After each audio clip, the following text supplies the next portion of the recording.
Let's start at the very beginning of today's readings. So we have to take a moment. If we're truly going to understand what the gospel means, we need to look back at the first reading from James and investigate scripturally some of the lines. Remembering and knowing and believing that every single bit of scripture comes from our God. No mistakes.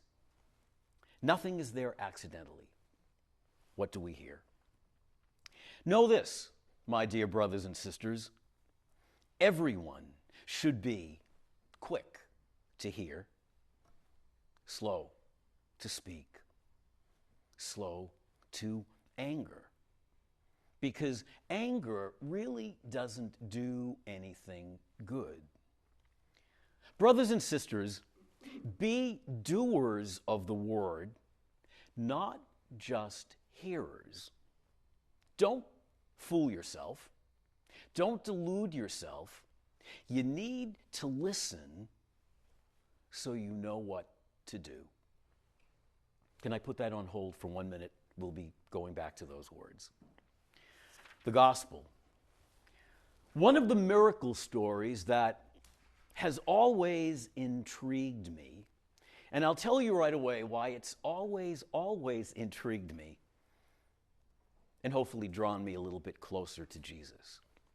I've always wondered, whenever I hear that gospel, whenever I read this gospel, why did it take Jesus so long? Have you wondered why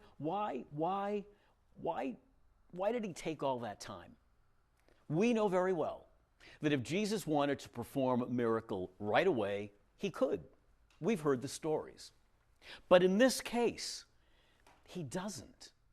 There seems to be a long process. What? Well, let's quickly look. Some friends brought someone to Jesus. Very important point for evangelization. The man was brought to Jesus by his friends. They asked Jesus to help him, and Jesus takes him by the hand. Takes him by the hand. And leads him outside, away from everyone else. That took a while. He took him by the hand and walked him outside the village. He then, and it's there, he spit in his eyes. Now, we might think of that as a bit unsettling, a bit off-putting. Jesus spits on the man's eyes and kind of rubs in the spit. Asks the man to open his eyes. There's a conversation going on here. There's nothing instant happening. He says to the man, "Do you see anything?" The man looks around and he says, "Well, you know, I see something. I see people. They're walking around, but they look like trees." Now, what do you think that means? If we believe that every single line of Scripture is important and is there for a reason, obviously the man went blind. He probably wasn't born blind. He knows what trees look like. How did he know what a tree looked like? He had seen a tree before. He had seen people before. He was devastated by this illness. Yeah, I see people, they're walking around, look like trees. So Jesus lays his hands on him again. He reaches out to him again. He touches him again. He touches his eyes. And the man can see. He not only can see, he can see distinctly. It's almost like there was a ritual going on. A ritual that took time. So, my friends, what does that mean for us? It means that Jesus wants to spend time with you and me. He wants to spend time with us. He doesn't rush in and rush out. He takes his time to give himself to us every single time you pray.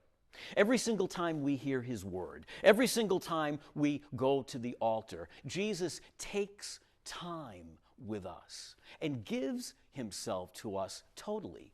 That's exactly what Mark is saying to tell us that Jesus took him by the hand, and put spit in his eyes. That's physical. He led him out of the village, talking to him, listening to him. That's emotional. And he touched his heart and helped him see. That's spiritual. Jesus gave of himself totally to that man who, because of the time he spent with Jesus, could see distinctly. Very last line, Jesus tells him to go away and don't talk to anyone. Jesus doesn't want to be known as a magician. Jesus doesn't want to be known as someone that does hocus pocus. Jesus wants to be known as someone who cares, who listens, who spends time. We now have to go back to that first reading, because the first reading explains to us how all of this happens in our everyday lives, living our everyday lives in the year 2020. My friends, be hearers of the word. Jesus wants to tell you something. Jesus wants to listen to you. Give him the time he needs to do it. And after he speaks to you, after you hear him, don't just be a hearer of what he has to say. Be a doer of what he has to say. My friends, you and I are reminded this day that we listen to his word. We encounter him sacramentally, so that in taking the time to be with him, we can in some way be with one another, to truly care about one another, to take one another by the hand, leading each other to wholeness, to strength, to courage. My friends, Jesus continues to listen. He continues to act, and very often he does it through us. He asks us to be hearers and doers of the word so that his mission can continue through us.